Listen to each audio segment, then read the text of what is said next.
سلمان فارسی رضی اللہ تعالیٰ عنہ، اور ساتھ ہیں سیدنا بلال حبشی رضی اللہ تعالیٰ۔ فرماتے ہیں ہم نہ گھر سے نکلے، حضور نے فرمایا ذرا جلدی چلو، ایک ضروری کام ہے۔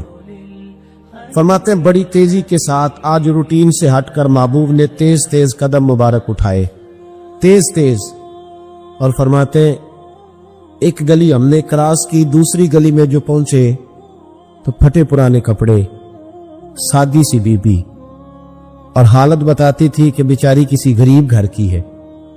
وہ سڑک پہ کھڑی تھی اور رو رہی تھی۔ میرے کریم رسول نے فرمایا بلال اسے پوچھو کیا مسئلہ ہے، کیوں روتی ہے؟ تو حضرت سلمان عرض کرتے ہیں میں نے کہا حضور میں پوچھ لیتا ہوں، آپ جائیے، کام بڑا ضروری ہے جو نکلے، میں معلومات کرتا ہوں۔ تو محبوب نے فرمایا نہیں، اس کے آنسو پوچھنے سے ضروری کوئی کام بھی نہیں، پہلے اس کی داد رسی ہوگی، اسے پہلے پوچھا جائے۔ روتے نہیں رہتے لوگ گھروں میں، لوگ گزر نہیں جاتے چپ کر کے، کتنے لوگ تڑپتے، کون احساس کرتا ہے؟ نبی پاک سید عالم صلی اللہ علیہ وسلم رکے اور اس خاتون سے پوچھا کیا بات ہے؟ اس نے کہا کہ بات کوئی بھی نہیں، میرا ایک ہی موٹا سا مسئلہ ہے۔ کہا وہ کیا؟ کہنے لگی میں غریب ہوں، اور غریبی بذات خود بہت بڑا گناہ ہوتی، لوگ بڑا جرم سمجھتے ہیں اس کو بذات خود۔ میں نے شروع میں کہا نا کہ مذہبی سٹیج کی بھی صدارت غریب آدمی نہیں کر سکتا، کیونکہ غریب جو ہوا جد کول دتھی ہونی انہیں نیڑے بیٹھنا ہے نا جی، جد کول نہیں انہیں تو پیچھے جا کے بیٹھنا اینڈ تے، اس کو کہڑا دتھی ہے؟ اس سٹیج پہ بھی غریب آدمی کی صدارت نہیں ممکن ہو ہی نہیں سکتا۔ میرے رسول پاک سید عالم صلی اللہ تعالی علیہ وآلہ وسلم نے فرمایا پہلے اسے پوچھو کیا مسئلہ ہے۔ وہ کہنے لگی میں غریب ہوں، بوڑھی ہو گئی ہوں، ساری زندگی غلامی میں گزاری ہے، تیل لینے آئی تھی 5 دینار کا، بوتل میں تیل بھروایا ہے، اور اب بوڑھی ہوں نا تو کمر درد کرتی ہے، پیر پیچھے موڑا ہے تو میں گری ہوں، تیل زمین پی گئی ہے، اب زمین تو واپس نہیں کرتی، لیکن واپس جاؤں گی تو ایک یہودی عورت کی ملازمہ ہوں، وہ درے سے مارے گی، کھال ادھیڑ دے گی، میں بڑی پریشان ہوں، اب نہیں مار کھائی جاتی، ہڈیاں بوڑھی ہیں، قربان جاؤں۔ حضرت بلال کو حضور نے حکم دیا، فرمایا دوڑ کے گھر جا 5 دینار لا۔ فرماتے 5 دینار لائے، تیل خرید کے دیا، وہ پھر رونے لگی۔ فرمایا آپ کیوں روتی ہے؟ اس نے کہا بتایا نا غریب ہوں، غریب کا جرم کوئی نہیں ہوتا، لیکن پیس دیا جاتا ہے، پھر بھی مار تو اب بھی پڑے گی، اب کیوں پڑے گی؟ اور اس کرنے لگی محبوبہ مار اس لیے پڑے گی کہ دیر سے کیوں آئی ہے۔ تو میرے کریم رسول اور وہ بی بی حضور ابھی آئے ہیں مدینہ طیبہ، امام یوسف صالحی فرماتے ابھی آئے تھے حضور، سبل الہدی والرشاد کے مصنف کہتے ابھی آئے تھے نبی پاک، وہ جانتی بھی نہیں تھی۔ تو سید عالم صلی اللہ تعالی علیہ وسلم نے فرمایا اچھا مار پڑے گی؟ کہا ہاں۔ او بھائی کونسلر جو کل آپ کو کہہ رہا تھا نا میں آپ کا خادم ہوں، کونسلر بے گناہ، بلکہ ہمارے SHO صاحب اگر چودھری پہ پرچہ آ جائے تو اس کو ٹیلی فون کر کے پوچھتے ہیں صاحب جی تہاڈے خلاف درخواست آئی ہے، کی کرنا ہے؟ تو غریب آدمی بیچارہ، اس کی غلطی یہ تھی کہ وہ غریب تھا تو اس نے ریڑھی لگا لی چوک میں، اس کو دبوچ کے لے گئے، تینوں پتہ نہیں اتنے نہیں کھلوئی دا، اس کے پاس کل انویسٹمنٹ ہی 5000 تھی، سارا لے گئے۔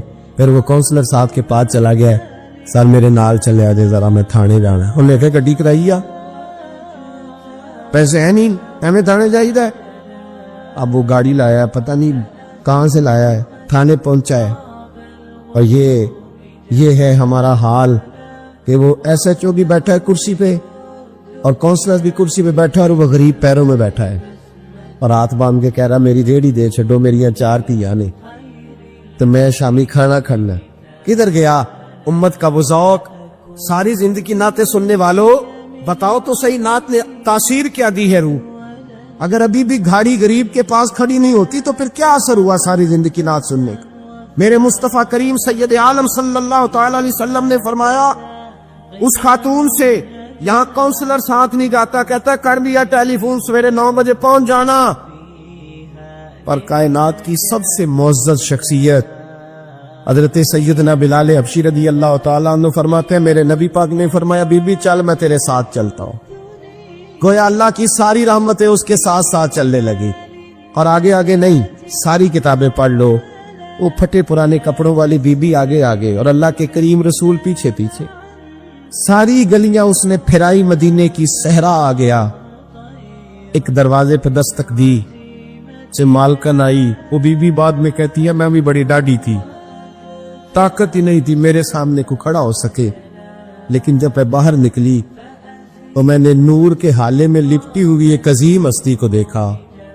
فرماتے محبوب کے گورے چٹے رنگ کے اوپر کالی زلفیں اور محبوب پاک کی مقدس آنکھیں جب تک بات کرتے رہے نظریں زمین پہ جھکی رہی. شرم و حیا والے رسول نے بڑے میٹھے، بڑے دھیمے، بڑے خوبصورت لہجے میں کہا. بریلی کے امام فرماتے ہیں نیچی نظروں کی شرم و حیا پہ درود. بڑے دھیمے لہجے میں فرمایا تیری نوکرانی ہے تیری. عورت کہتی ہے میں تو حضور کے جلووں میں محب ہو گئی کہ سادگی میں اتنا حسن میں نے دیکھا ہی نہیں، تیری نوکرانی ہے. کہا میرے محبوب نے فرمایا بیچاری کی غلطی کوئی نہیں، اسے مارنا نا، اس سے تیل گر گیا تھا، نیا خریدتے دیر ہو گئی، رو رہی تھی تو میں سفارش کرنے آیا ہوں. وہ خاتون کہتی ہے کسی کی نہیں مانی تھی، پر محبوب کے جملوں میں تاثیر اتنی تھی ککھ سواد نہیں مشری اندر اسا کھنڈا می چکھ ڈٹھیاں انہاں ساریاں شہواں نالوں گلاں سجن دیاں مٹھیاں. فرماتے نبی پاک صلی اللہ تعالی علیہ وآلہ وسلم نے فرمایا کچھ نہ کہنا. کہنے لگی نہیں کہتی، میرا وعدہ رہا کچھ نہیں کہوں گی. اب میرے حبیب نے پھر نظر اٹھائی اور اس غریبنی کی طرف دیکھا اور فرمایا تو اگر کہے تو میں جاؤں، تو اگر کہے تو میں خود بھیک دے، خود ہی کہے منگتے کا بھلا ہو، تو اگر کہے تو میں جاؤں. اس نے خراج پیش کیا تو چند آنسو گرائے. کہنے لگی محبوبہ جیسے بندہ نوازی. حضور نے رخ پھیرا. حضرت بلال کہتے میں پیچھے رہ گیا تو وہ دونوں بیبیاں دوڑ کے میرے پاس آئی. کہنے لگی بتا تو صحیح ہے کون، یہ بتا تو صحیح کون تھے. تو حضرت بلال کہنے لگی تم نہیں جانتے. جناب بلال فرمانے لگے یہی تو ہیں جنہیں اللہ نے سچا رسول بنا کے بھیجا ہے. بیبیاں دوڑ کے آئی. کہنے لگی محبوبہ دروازے تک آئے ہو تو خالی تو نہ لوٹاؤ، مہربانی فرماؤ ہمیں بھی کلمہ پڑھا دو. ایک واقعہ سناتا ہوں خواجہ معین الدین اجمیری کا. عطائے رسول ہند الولی حضرت خواجہ معین الدین اجمیری رحمت اللہ تعالی علیہ میرے حضرت صاحب فرمایا کرتے ہیں ہم کتر قادری ہیں پر ہم کھل کے یہ بات مانتے ہیں کہ ہندوستان کے بادشاہ کا نام معین الدین اجمیری ہے. یہ ببانگے دول مانتے ہیں. بہرحال ہند الولی حضرت خواجہ ہے اجمیری ہے. خواجہ اجمیری جب نئے نئے آئے نا یہاں اجمیر شریف میں، آپ نے خیمہ لگایا تھا، کپڑے کا خیمہ لگا کے اس میں رہتے تھے. تو ایک نوجوان تھا وہ باہر رہتا تھا اجمیر سے، تو وہ آیا کچھ دنوں کے لیے، پڑھائی سے فارغ ہو کے اجمیر کا رہنے والا تھا لیکن باہر رہتا تھا. جب یہاں آیا نا وہ عصر کے بعد وہ گزرتا خواجہ اجمیری کے خیمے کے سامنے سے، جھونپڑی کے سامنے سے، تو خواجہ صاحب عصر کے بعد بیٹھ کے رویا کرتے تھے.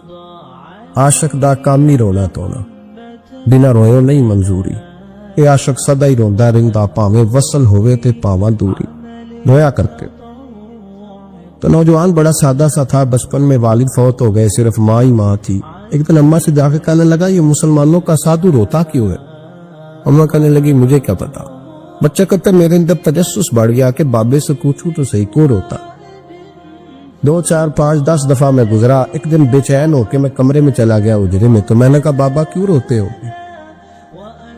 کہنے لگے مجھے اپنے شیخ کی یاد آتی، مجھے یاد آتی. تو وہ بچہ کہتا ہے مجھے اس وقت تک پتہ نہیں تھا کہ محبت میں بھی رویا جاتا ہے. میں سمجھتا تھا رونا صرف دکھوں میں آتا ہے. شیخ کی یاد آتی. حضرت عائشہ صدیقہ رضی اللہ تعالیٰ عنہ فرماتی ہے جس دن نبی پاک صلی اللہ علیہ وسلم رات کے وقت ہمارے گھر آئے نا اور حضور نے فرمایا ابو بکر چل تو نے میرے ساتھ مدینے جانا ہے، تو میں نے جناب صدیق اکبر کو روتے دیکھا. تب مجھے پتا چلا کہ محبت میں بھی بڑا رونا آتا ہے، محبت میں بھی رویا جاتا ہے. فرماتے خواجہ اجمیر کہ وہ نوجوان کہنے لگا بابا پیار میں بھی رویا جاتا ہے؟ کہاں؟ کہنے لگا میں نے بھی رونا ہے. تو آپ فرمانے لگے 2 شرطیں ہیں کہ کلمہ پڑھ جا، دوسرا میرا مرید ہو جا، آ جائے گا رونا. کہتے بس لوش ہی لگ گئی، کبھی آنسو دیکھے ہی نہیں تھے. حضرت اجمیری کہتے ہیں اس طرح کر لے. کہنے لگا جی میں اپنی اماں سے پوچھ لوں. اماں کے پاس گیا تو اماں کہنے لگی بیٹے میں تجھے جانتی ہوں, تیرے دل میں جو بات بچپن سے آ جاتی ہے نا پھر وہ نکلتی کوئی نہیں, تو اس طرح کر لے جس طرح بابا کہتا ہے, اس لیے کہ تو نے پیچھے تو ہٹنا نہیں. جا کے مرید ہو گیا, کلمہ پڑھ گیا. اب بابا جی کہتے ناشتہ بھی میرے ساتھ کرنا ہے, شام کا کھانا بھی, اور فجر کی سیر میں بھی تو ساتھ جائے گا. پریت ہو گئی, پیار بڑھ گیا, پر کٹ گئے, زندگی بابے سے وابستہ ہو گئی. اب چند مہینے جب گزر گئے نا پوری لو لگ گئی, تو بابا جی کہنے لگے بیٹے تیری 3 چھٹیاں ہیں, 3 دن تو نے مجھے ملنے نہیں آنا. بالکل 3 دن کے بعد آنا. اس نے کہا مسئلہ ہی کوئی نہیں, پرواہ ہی نہیں تھی نا, پتہ ہی نہیں تھا. تو وہ چلا گیا گھر, صبح سے شام تک رہا. شام کو اماں نے روٹی دی تو 3 روٹیاں کھایا کرتا تھا, اب ایک لقمہ بھی نہ توڑا جائے. اماں کہتی بیٹے خیر ہے. کہ اماں جی پتہ کوئی نہیں, کو اندر کمی ہے کسی چیز کی, کوئی خبر نہیں, پتہ کو نہ. خواجہ صاحب رحمت اللہ تعالی علیہ کا وہ مرید اماں بات پوچھتی لیکن کوئی بات ہو تو بتائے نا. کچھ نہیں اماں کوئی نہیں. بڑی مشکل سے شام ہوئی, شفق غائب ہوئی, اندھیرا جو چھایا, ساری دنیا بستر پر لیٹ گئی, تو اس نے اٹھ کے چھت پہ گھولنا شروع کر دیا. بچہ نہ سوئے تو اماں کیسے سوئے. اماں بھی چھت پہ آئی. کہا بیٹے کیا بات ہے. کہا اماں پتہ کوئی نہیں, کوئی میری نیند اڑا کے لے گیا ہے.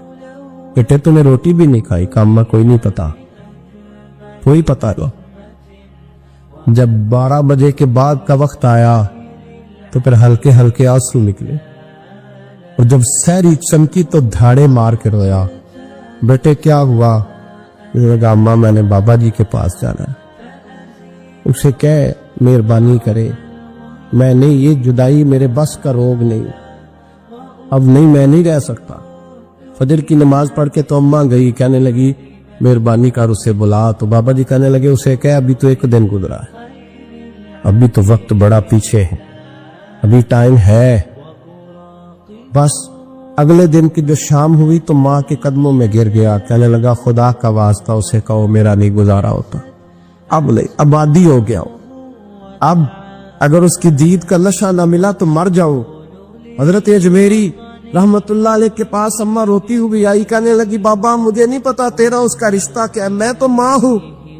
اس کے آنسو گرتے ہیں تو میرا کلیجہ پھٹتا ہے, وہ جب روتا ہے تو میری جان نکلتی ہے. مہربانی کر اسے دید کا نشہ دے, میرا بیٹا ہے, بلکتا ہے, دیکھا نہیں جاتا. جب یہ لفظ کہے تو آپ فرمانے لگے ماں تو اویس کرمی کی ہو تو میرے رسول دیدار منع کر دیتے ہیں, تو ماں بن کے آئی ہے تو تجھے کیسے روک دوں. فرمایا جا اسے کہے آ جائے. اب وہ وہاں سے نکلا تو دوڑا آیا اور آ کے کھڑا ہوا تو حضرت اجمیری مریدوں کو سبق پڑھا رہے تھے. کتاب کھلی ہوئی, بات ہو رہی تھی مریدوں کے ساتھ گفتگو ہو رہی. وہ آ کے کھڑا ہو گیا, ایک نظر یوں اٹھائی تو دروازہ, بڑی دیر سے کھڑا, یوں نظر اٹھائی اس کی طرف دیکھا, بس دیکھا ہی تھا کہ وہ دھاڑے مار کے رونے لگا. تو حضرت اجمیری نے مسکرا کے ایک جملہ کہا, فرمایا پتہ چل گیا محبت میں بھی رونا آیا کرتا ہے. پتہ چل کے دوڑ کے قدموں میں آیا. کہ لوگ کہتے ہیں جب وہ آیا نا تو آنسو حضرت اجمیری کے بھی نکل گئے, رو پڑے, آہیں نکلی. فرمانے لگے بیلیا رات سویا نہیں نا. کہا حضور نہیں. فرمایا میں بھی نہیں سویا. تو اگر بیدار تھا تو کل شام روٹی نہیں نہ کھائی. حضور نہیں کھائی. میں نے بھی کوئی نہیں کھائی. یہ محبت 2 طرفہ ہوتی ہے, یک طرفہ تھوڑی ہوتی. اگر تو نے نہیں کھائی تو میں نے کب کھائی. میرے بھائی ہمارے مشائخ نے محبت کی زنجیروں میں باندھا مریدوں, وہ بند گزارے ہی نہیں ہوتے, وقت ہی نہیں گزرتا, صبح اور شام میں وابستہ رہتی تھی, کوئی پابندی نہیں تھی ان پر, ان کی طرف سے کوئی جبر نہیں تھا. لیکن یہ رنگ, یہ انداز, یہ ڈھنگ, پھر جو شیخ کی یاد میں رونا سیکھ جاتا تھا نا اس کے لیے مدینے کی یاد میں رونا آسان ہو جاتا. اعلیٰ حضرت نے کتاب لکھی ہے الامن والعلا, اس میں آپ فرماتے ہیں جو حضور کی پناہ میں آ جاتا ہے نا وہ بچ جاتا ہے. اللہ کرے آپ کو سمجھ آئے میری بات کی. جو حضور کی پناہ میں آ جاتا ہے وہ جو دنیا دار رہتا ہے, مالدار رہتا ہے, حضور کی پناہ میں نہیں آتا وہ بے سکون رہتا ہے. فرماتے یہاں دنیا میں بھی حضور کی پناہ میں آ جاؤ, آج لے ان کی پناہ. اور آج دلیل آپ نے ابن ماجہ کی حدیث لکھی ہے، حضرت تمیم داری حدیث کے راوی ہیں، اعلیٰ حضرت نے لکھی ہے، فرماتے ہیں جو حضور کی پناہ میں آیا بچ گیا۔ دلیل دیتے ہیں، فرمایا انسان جانور بھی آتے تھے تو بچ جاتے۔ حضرت تمیم داری رضی اللہ تعالیٰ عنہ فرماتے ہیں کہ ہم کھڑے تھے، ایک اونٹ دوڑتا ہوا آیا، نبی کریم صلی اللہ علیہ وسلم کے پہلے اس نے قدموں پہ سجدے کیے، صحابہ کہنے لگے حضور ہمیں بھی اجازت دیں، فرمایا وہ تو بے زبان ہے، اسے تو پتہ کوئی نہیں، پیش نظر ہے وہ نو بہار، سجدے کو دل ہے بے قرار، روکیے سر کو روکیے یہی تو امتحان ہے۔ فرمایا اسے کیا پتا، تم تو مکلف ہو شریعت کے، تمہیں اجازت نہیں ہے۔ اور اعلیٰ حضرت نے 2 ٹوک لکھا ہے، فرمایا سوائے خدا کے کسی کو تعظیمی سجدہ بھی حرام ہے، یہ نوٹ کر لیں میری بات۔ اور اعلیٰ حضرت نے فتاوی رضویہ میں لکھا ہے کسی قبر پہ جاؤ تو 4 ہاتھ دور کھڑے رہو، اللہ کرے آپ کو سمجھ آئے، کتنے ہاتھ؟ 4 ہاتھ دور کھڑے رہو، سورۃ فاتحہ پڑھو، درود شریف پڑھو، جس قبر پہ گئے ہو ان کی روح کو اصال ثواب کرو، ان کے وسیلے سے دعا مانگو۔ اعلیٰ حضرت فرماتے ہیں قبر کو سجدہ بالاتفاق حرام ہے، طواف قبر کا کرنا بالاتفاق حرام ہے، بوسہ لینے میں اختلاف ہے کہ جائز ہے کہ ناجائز ہے، لیکن بوسے سے بھی چونکہ شک پڑتا ہے تو فرماتے ہیں احمد رضا کی رائے یہ ہے کہ بوسہ لینے سے بھی بچا جائے۔ وہ آ گیا تو اس سے اگلی باتیں کرتا ہے، بس خاموش رہ، باادب رہ اور پیچھے رہ۔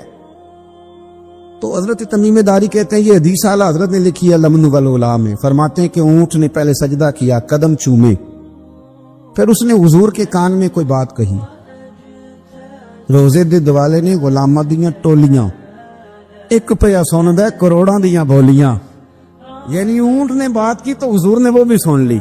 اعلیٰ حضرت کہتے ہیں جو پناہ میں آتا ہے بچ جاتا ہے۔ کہتے ہیں رسول کریم نے نا اونٹ کی پشت پہ ہاتھ پھیرا اور اللہ کے محبوب فرمانے لگے فکر نہ کر، اب تو آ گیا ہے نا تو جیسے تو کہے گا ویسے ہی ہو جائے گا، جیسے تو کہے گا ویسے ہی۔ ابن ماجہ میں موجود ہے، پر میں چونکہ فاضل بریلوی رحمت اللہ علیہ کی کتاب سے پیش کر رہا ہوں الامن والعلا سے، تو میں اسی انداز میں پیش کر رہا ہوں جس انداز میں وہاں ہے۔ حضرت تمیم داری کہتے ہیں کہ ہماری سمجھ میں بات کوئی نہ آئی، تھوڑی دیر گزری تو کچھ لوگوں نے ہاتھوں میں رسیاں پکڑی ہیں، خنجر پکڑے ہیں، دوڑے آئے، یا رسول اللہ یہ ہمارا اونٹ ہے۔ حضرت تمیم داری کہتے ہیں میں نے دیکھا کہ جب وہ آ گئے نا خنجر لے کے تو اونٹ حضور کے پیچھے چھپ گیا، آج لے ان کی پناہ، آج مدد مانگ ان سے، وہ حضور کے پیچھے چھپ گیا۔ تو کہتے ہیں کہ نبی کریم صلی اللہ تعالی علیہ وسلم نے فرمایا کیا مسئلہ ہے بھائی؟ یا رسول اللہ ہمارا اونٹ ہے، ذبح کرنے لگے تھے دوڑا آیا ہے۔ تو حضور فرمانے لگے وہ تو تمہاری شکایت کر رہا ہے۔ وہ کہتا ہے یا رسول اللہ میں نے برسوں ان کی نوکری کی، برسوں میں نے بڑی نوکری کی۔ صحیح کہتا ہے یا رسول اللہ؟ ٹھیک کہتا ہے حضور، اب بوڑھا ہو گیا ہوں، تھوڑا زیادہ بوجھ نہیں اٹھا سکتا، تو مجھے ذبح کر کے کھانا چاہتے ہیں، میں مرنا نہیں چاہتا۔ نبی کریم فرمانے لگے اچھے لوگ یہ صلہ دیتے ہیں؟ انہوں نے عرض کی حضور آپ حکم کر دیں، ہم اس کو چھوڑ دیتے ہیں یا رسول اللہ، نہیں ذبح کریں گے، خدمت کریں گے۔ حضور فرمانے لگے نہیں، اب میرے پاس آیا ہے نا، اب میں نے واپس نہیں کرنا، آج ہو گیا ہے، آج لے ان کی پناہ، آج مدد مانگ ان سے، آج ہو گیا یا رسول اللہ پھر رکھ لیں۔ حضور نے فرمایا نہیں بھائی پیسے بتاؤ کتنے ہیں؟ یا رسول اللہ نہیں کچھ نہیں۔ نبی کریم علیہ السلام نے فرمایا نہیں، بتاؤ کتنے ہیں، بتاؤ کتنے ہیں؟ انہوں نے کہا حضور ایک دفعہ ریٹ لگایا تھا تو 100 دینار لگا تھا۔ حضور نے فرمایا بلال دے دو 100 دینار، 100 دینار دے دیا۔ اعلیٰ حضرت فرماتے ہیں دیکھو ان کی پناہ میں آنے کی برکتیں کتنی ہیں۔ ان سے کہا تم جاؤ، وہ چلے گئے۔ حضور نے پشت پہ ہاتھ پھیرا، فرمایا جا تو آزاد ہے۔ حضرت تمیم داری کہتے ہیں وہ پہلے گیا پھر پلٹ کے آیا، اس نے نبی پاک کے کان میں کو بات کی، کئی باتیں کی، پر میں ایک بات کرتا ہوں، کئی باتیں کی، ایک بات کی تو حضور رو پڑے۔ اونٹ چلا گیا، ہم نے عرض کی حضور یہ کیا کہہ گیا ہے؟ تو محبوب فرمانے لگے یہ کہہ گیا یا رسول اللہ جس طرح آپ نے مجھے چھری سے بچایا ہے، میں دعا کرتا ہوں اللہ آپ کی امت کو جہنم سے محفوظ فرمائے، اللہ جہنم سے بچائے آپ کی امت، اس طرح مجھے چھری سے آپ نے محفوظ کیا۔ اعلیٰ حضرت فرماتے کن چکروں میں پڑے ہوئے ہو، کن چکروں میں؟ پیسوں کی پناہ لیتے ہو، عہدوں کے پیچھے چھپتے ہو، دولت کے پیچھے چھپتے ہو، تعلقات کے پیچھے چھپتے ہو، اور میں مصیبت آئے گی تو یہ سارے ہٹ جائیں گے۔ اگر پناہ لینی ہے تو مدینے والے محبوب کی پناہ لو، دروازے رسول پہ آؤ، نبی کریم کی بارگاہ میں جھکو، حضور سے پیار کرو۔ نبی کریم علیہ السلام سے کہنے لگا ہم سارے آپس میں ہیں، برادری ہے، قبیلہ ہے، ایک شہر ہے، پھر بھی لڑائیاں شروع ہو گئی ہیں، جو آپ کا کلمہ پڑھتے ہیں وہ الگ ہو گئے، جو ہمارے معاذ اللہ طریقے پہ ہیں وہ الگ ہیں، تو کوئی بات چیت نہ کر لیں بیٹھ کے۔ تو حضور نے فرمایا کرو نا۔ کہنے لگا اگر آپ سرداری چاہتے ہیں تو ہم دیتے ہیں، اور اگر آپ مال و دولت چاہتے ہیں تو معاذ اللہ ہم دیتے ہیں، جو آپ کہتے ہیں ہم کرتے ہیں، کسی طرح کا بھی آپ کا مطالبہ ہے تو ہم پورا کرنے کو تیار ہیں، تو آپ بتا دیں ہم وہ کر دیتے ہیں۔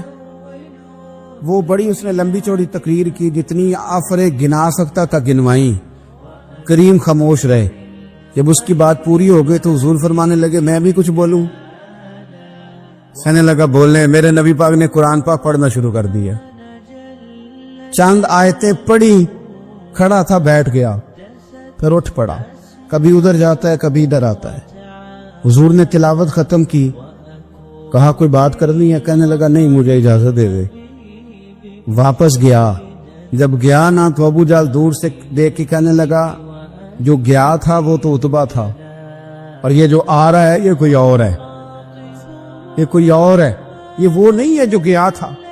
واپس آیا تو کہا کیا طے ہوا؟ کہنے لگا یار طے کیا کرنا ہے، میں نے شاعر بھی دیکھے، کاہن بھی دیکھے، جادوگر بھی دیکھے، میں نے زمانہ گھوما ہے، پر جو قرآن وہ پڑھتے ہیں وہ بندے کا کلام نہیں، وہ رب کریم کا ہی کلام ہے، وہ اللہ کا کلام ہے، تم نہیں مقابلہ کر سکتے، تم باز آ جاؤ، وہ تمہارے بس کی بات نہیں۔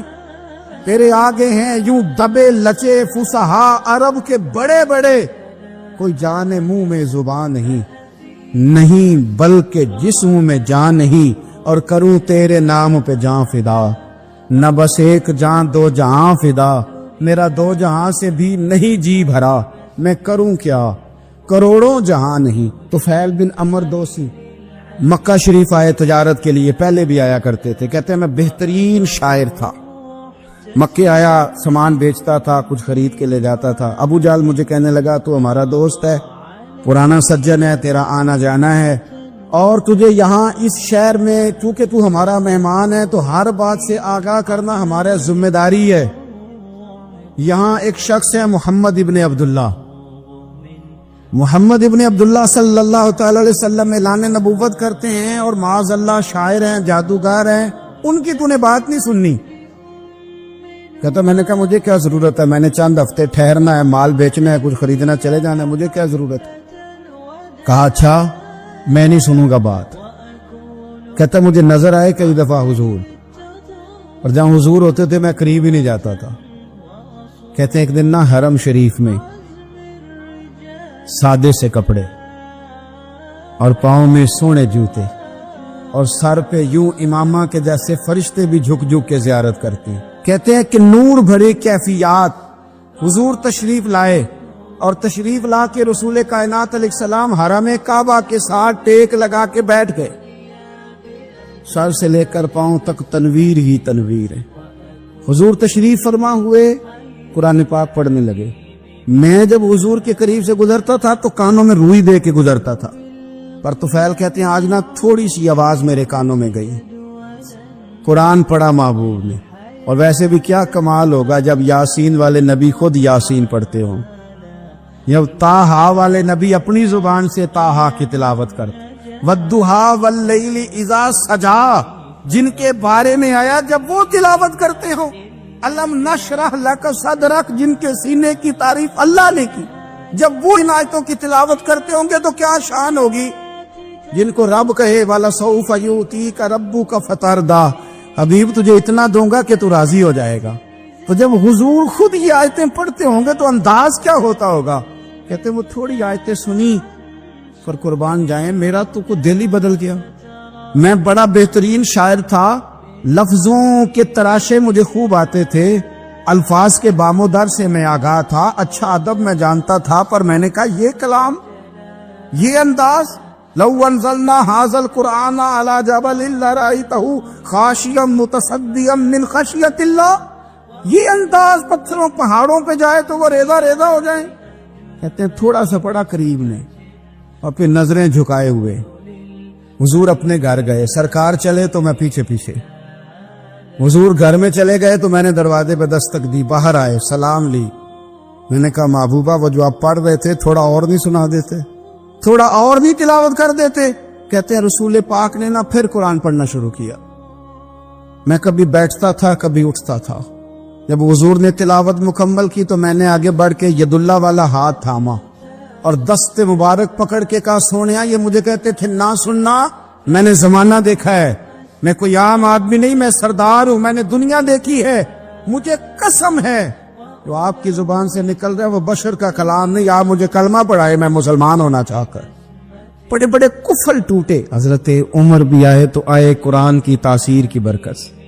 حضرت صدیق اکبر نہ اپنے گھر کے سین میں بیٹھ کے قرآن پاک پڑھتے تھے تو رویا کرتے تھے، روتے تھے۔ مکے کے کچھ سردار کٹھے ہو کے نبی کریم کی بارگاہ میں گئے، کہنے لگے ایک تو صدیق اکبر کو منع کرے کہ قرآن اونچا نہ پڑھا کرے، اور اگر اونچا پڑھنا ہے تو پھر اسے کہیں پڑھ کے رویا نہ کرے۔ حضور نے فرمایا اپنے گھر میں بیٹھ کے پڑھتا ہے روتا ہے، تمہیں کیا ہے؟ یا رسول اللہ یہ ابو بکر صدیق جب قرآن پاک کی تلاوت کر کے روتے ہیں نا تو ہماری بچیاں بھی رونے لگتی ہیں، ہماری عورتیں گھر کا کام کاج چھوڑ کے تو صدیق اکبر کے دروازے پہ کھڑی ہو کے روتی رہتی۔ حضور ان سے کہیں یہ قرآن سے جو شغف ہے ان کا، کہاں گئے مسلمان جو قرآن پڑھنے والے تھے، کدھر گئے؟ سارا کچھ ہی ہمارا موبائل لے گیا۔ میں کس طرح یہ بات بیان کروں کہ کچھ لوگوں نے رمضان میں بھی قرآن پاک ایک بھی ختم نہیں کیا، رمضان شریف میں بھی ایک قرآن پاک کی توفیق نہیں ہوئی، لے گیا سارا کچھ ہماری خوش گپیاں۔ کمال ہو گئی، ہم نے سوچا ہی نہیں، فکر ہی نہیں کی۔ سنگیو واپس آؤ، قرآن پاک سے پیار کرو، قرآن پاک سے محبت کرو، قرآن کی تعلیم حاصل کرو۔ لوگ کہتے ہیں میں بوڑھا ہو گیا ہوں، زبان موٹی ہو گئی ہے، قرآن کیسے سیکھوں؟ 38.5 سال کی عمر میں کلمہ پڑھا حضرت صدیق اکبر نے۔ کچھ صحابہ ان سے بھی عمر میں زیادہ تھے، تو بڑی عمر میں دین سیکھا کہ چھوٹی عمر میں سیکھا؟ ہمیں کیا ہو گیا ہے؟ قرآن پاک کی طرف توجہ کرو۔ میرے نبی پاک علیہ السلام نے فرمایا اس قرآن کی برکت سے اللہ قوموں کو عروج عطا کرے گا، اس کی برکت سے ہی قوموں کو زوال ہوگا۔ حضرت عائشہ صدیقہ کہتی ہیں حضور رات کو نماز کی نیت باندھتے تھے تو ایک ہی آیت پڑھتے تھے، ساری رات ایک ہی آیت پڑھتے رہتے تھے، روتے رہتے تھے، اور جب حضور روتے تھے تو جس طرح ہنڈیا ابلے تو آواز آتی ہے اس طرح حضور کے سینے سے آواز آتی تھی۔ جبیر بن مطعم کہتے ہیں میں بدر کے قیدیوں کے بارے میں بات کرنے آیا حضور سے، نبی پاک مغرب کی جماعت کرا رہے تھے، جب میں مدینے پہنچا تو مسجد نبوی کے باہر کھڑے ہو کے میں نے حضور کی تلاوت سنی۔ فرماتے بس میں تو بات کرنے آیا تھا نا، تو وہ آیتیں سنی تو مجھے یوں لگا مجھ پہ بجلیاں گر رہی۔ کون ہے جو میرے دل کے کفر اور کفل دھو رہا ہے؟ بس قرآن سنتا گیا اور رب مجھے ایمان کی توفیق عطا فرماتا گیا، میں نے کلمہ پڑھ لیا، مسلمان۔ قرآن ہی ہمارے ہر مسئلے کا حل ہے، میں کیا کروں؟ قرآن پڑھتے ہیں ہمارے ہاں پر قبروں پہ پڑھا جاتا ہے، پر ختموں پہ۔ کیا قرآن پاک کا یہ حق نہیں تھا کہ وہ شادی والے دن بھی پڑھا جاتا؟ کیا قرآن پاک کا یہ حق نہیں تھا کہ وہ اسمبلی میں بھی پڑھا جاتا؟ قرآن پاک نہ شکایت کر رہا ہے، شکایت کرتا ہے کہ ان لوگوں نے نا مجھے ختموں پہ پڑھا ہے، اسمبلی میں نہیں پڑھا۔ وزیر اعظم کے خطاب سے پہلے تلاوت ہوتی ہے تو یہ تلاوت کے بعد یہ اعلان کیوں نہیں کرتے کہ ہم کریں گے وہ جو قرآن کہے گا؟ صدر کے خطاب سے پہلے تلاوت کراتے ہو تو یہ کیوں نہیں کہتے کہ اب ہوگا وہ جو قرآن کہہ رہا ہے؟ اسمبلی کا اجلاس تلاوت قرآن پاک سے شروع کرتے ہو تو یہ بھی تو کہو نا قرآن کے مطابق فیصلے ہوں گے۔ عدالتوں میں قسمیں اٹھانے کے لیے قرآن رہ گیا ہے، اس پہ ہاتھ رکھ کے کہو جو کہوں گا سچ کہوں گا۔ آج کے بعد وکیل بھی ہاتھ رکھے نا قرآن پاک پہ، جج بھی ہاتھ رکھے قرآن پاک، گواہ بھی رکھے، ملزم بھی رکھے، اور مدعی بھی بتائے کہ اس نے پرچہ صحیح درج کرایا ہے، اس نے صحیح درج کرایا ہے، نام صحیح لکھوائے، اور یہ سارے بتائیں جج سے لے کر ملزم تک کہ ہم فیصلہ وہ کریں گے جو قرآن پاک نے ہمیں کہا۔ صرف قسموں کے لیے رہ گیا۔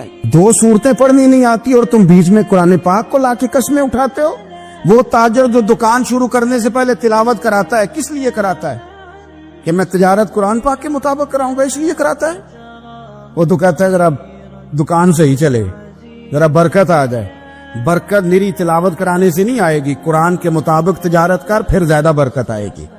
نبی پاک صلی اللہ تعالی علیہ وسلم کی حدیث اور روایت کرتے ہیں حضرت سلمان فارسی رضی اللہ تعالیٰ عنہ، اور ساتھ ہیں سیدنا بلال حبشی رضی اللہ تعالیٰ، فرماتے ہیں ہم نہ گھر سے نکلے، حضور نے فرمایا ذرا جلدی چلو، ایک ضروری کام ہے۔ فرماتے ہیں بڑی تیزی کے ساتھ آج روٹین سے ہٹ کر محبوب نے تیز تیز قدم مبارک اٹھائے، تیز تیز، اور فرماتے ہیں ایک گلی ہم نے کراس کی، دوسری گلی میں جو پہنچے تو پھٹے پرانے کپڑے، سادی سی بی بی، اور حالت بتاتی تھی کہ بیچاری کسی غریب گھر کی ہے، وہ سڑک پہ کھڑی تھی اور رو رہی تھی۔ میرے کریم رسول نے فرمایا بلال اسے پوچھو کیا مسئلہ ہے، کیوں روتی ہے؟ تو حضرت سلمان عرض کرتے ہیں میں نے کہا حضور میں پوچھ لیتا ہوں، آپ جائیے، کام بڑا ضروری ہے جو نکلے، میں معلومات کرتا ہوں۔ تو محبوب نے فرمایا نہیں، اس کے آنسو پوچھنے سے ضروری کوئی کام بھی نہیں، پہلے اس کی داد رسی ہوگی، اسے پہلے پوچھا جائے گا۔ روتے نہیں رہتے لوگ گھروں میں، لوگ گزر نہیں جاتے چپ کر کے، کتنے لوگ تڑپتے، کون احساس کرتا ہے؟ نبی پاک سید عالم صلی اللہ علیہ وسلم رکے اور اس خاتون سے پوچھا کیا بات ہے؟ اس نے کہا کہ بات کوئی بھی نہیں، میرا ایک ہی موٹا سا مسئلہ ہے۔ کہا وہ کیا؟ کہنے لگی میں غریب ہوں، اور غریبی بذات خود بہت بڑا گناہ ہوتی، لوگ بڑا جرم سمجھتے ہیں اس کو بذات خود۔ میں نے شروع میں کہا نا کہ مذہبی سٹیج کی بھی صدارت غریب آدمی نہیں کر سکتا، کیونکہ غریب جو ہوا جد کول دتھی ہونی انہیں نیڑے بہنا ہے نا جی، جد کول نہیں انہیں تو پیچھے جا کے بہنا اینڈ پہ، اس کو کہنا دتھی ہے۔ اس سٹیج پہ بھی غریب آدمی کی صدارت نہیں ممکن ہو ہی نہیں سکتا۔ میرے رسول پاک سید عالم صلی اللہ تعالی علیہ وآلہ وسلم نے فرمایا پہلے اسے پوچھو کیا مسئلہ ہے۔ وہ کہنے لگی میں غریب ہوں، بوڑھی ہو گئی ہوں، ساری زندگی غلامی میں گزاری ہے، تیل لینے آئی تھی 5 دینار کا، بوتل میں تیل بھروایا ہے، اور اب بوڑھی ہوں نا تو کمر درد کرتی ہے، پیر پیچھے موڑا ہے تو میں گری ہوں، تیل زمین پی گئی ہے، اب زمین تو واپس نہیں کرتی، لیکن واپس جاؤں گی تو ایک یہودی عورت کی ملازمہ ہوں، وہ درے سے مارے گی، کھال ادھیڑ دے گی، میں بڑی پریشان ہوں، اب نہیں مار کھائی جاتی، ہڈیاں بوڑھی ہیں، قربان جاؤں۔ حضرت بلال کو حضور نے حکم دیا، فرمایا دوڑ کے گھر جا 5 دینار لا۔ فرماتے 5 دینار لائے، تیل خرید کے دیا، وہ پھر رونے لگی۔ فرمایا آپ کیوں روتی ہے؟ اس نے کہا بتایا نا غریب ہوں، غریب کا جرم کوئی نہیں ہوتا، لیکن پیس دیا جاتا ہے، پھر بھی مار تو اب بھی پڑے گی، اب کیوں پڑے گی؟ تو عرض کرنے لگی محبوبہ مار اس لیے پڑے گی کہ دیر سے کیوں آئی ہے۔ تو میرے کریم رسول اور وہ بی بی حضور ابھی آئے ہیں مدینہ طیبہ، امام یوسف صالحی فرماتے ابھی آئے تھے حضور، سبل الہدی والرشاد کے مصنف کہتے ابھی آئے تھے نبی پاک، وہ جانتی بھی نہیں تھی۔ تو سید عالم صلی اللہ تعالی علیہ وسلم نے فرمایا اچھا مار پڑے گی؟ کہا ہاں۔ او بھائی کونسلر جو کل آپ کو کہہ رہا تھا نا میں آپ کا خادم ہوں، کونسلر بے گناہ، بلکہ ہمارے SHO صاحب اگر چودھری پہ پرچہ آ جائے تو اس کو ٹیلی فون کر کے پوچھتے ہیں صاحب جی تہاڈے خلاف درخواست آئی ہے، کی کرنا ہے؟ تو غریب آدمی بیچارہ، اس کی غلطی یہ تھی کہ وہ غریب تھا تو اس نے ریڑھی لگا لی چوک میں، اس کو دبوچ کے لے گئے، تینوں پتہ نہیں اتنے نہیں کھلوئی دا، اس کے پاس کل انویسٹمنٹ ہی 5000 تھی، سارا لے گئے۔